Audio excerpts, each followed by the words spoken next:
জমি জমা পারিবারিক বিরোধের জের ধরে উদ্ভূত সমস্যা সমাধানের দ্রুত সমাধানের জন্য আপনার কী করণীয়? প্রথমত হচ্ছে ফ্রি কেস মিডিয়েশন। আপনি কোনো মামলা মোকদ্দমা দায়েরের আগে প্রত্যেকটা জেলা লিগ্যাল এইড অফিস কার্যালয়ে আপনার অভিযোগ যদি তুলে ধরেন, প্রতিপক্ষকে নোটিশ দিয়ে এনে লিগ্যাল এইড অফিসার শুনানি অন্তে দ্রুত বিরোধ নিষ্পত্তি করে দিতে পারেন। দ্বিতীয়ত হচ্ছে পোস্ট কেস মিডিয়েশন।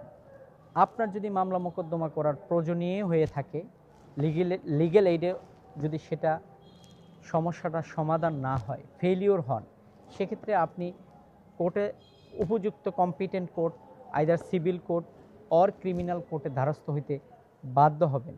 সেক্ষেত্রে মামলা করার আগে আপনার অভিযোগ জমি জমা সংক্রান্ত হোক, পারিবারিক সংক্রান্ত হোক বা ফৌজদারি যে কোনো অপরাধ সংক্রান্ত বিষয়, সামগ্রিক অভিযোগের বিষয়ে আপনার সাপোর্টিং ডকুমেন্টগুলো সংগ্রহ করে মামলা দায়ের করবেন। দ্বিতীয়ত হচ্ছে অ্যাজ এ ক্লায়েন্ট হিসাবে আপনি যখন মামলা ট্রায়াল স্টেজে আসবে তখন ডিউ টাইমে কোর্টে এপিয়ারেন্স করে সাক্ষী সাবুত জানাবেন।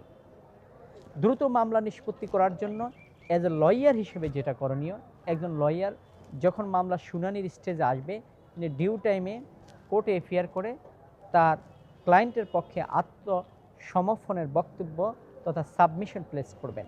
যখন মামলা ট্রায়াল স্টেজে আসবে, সাক্ষী সাবুত যারা জবানবন্দি করার প্রশ্ন আসবে, তখন ফাইলপত্র নথিপত্র পর্যালোচনা করে ডিউ টাইমে তিনি এফিআর করে সাক্ষী লিড করবেন অথবা ক্রস করবেন। এই মেকানিজম প্রক্রিয়া অবলম্বন করলে পরে একজন ভুক্তভোগী বিচার প্রার্থী দ্রুত তার কাঙ্ক্ষিত প্রতিকার পেয়ে অল্প খরচে স্বল্প সময়ে নিজ গন্তব্য ফিরতে পারবেন। ধন্যবাদ।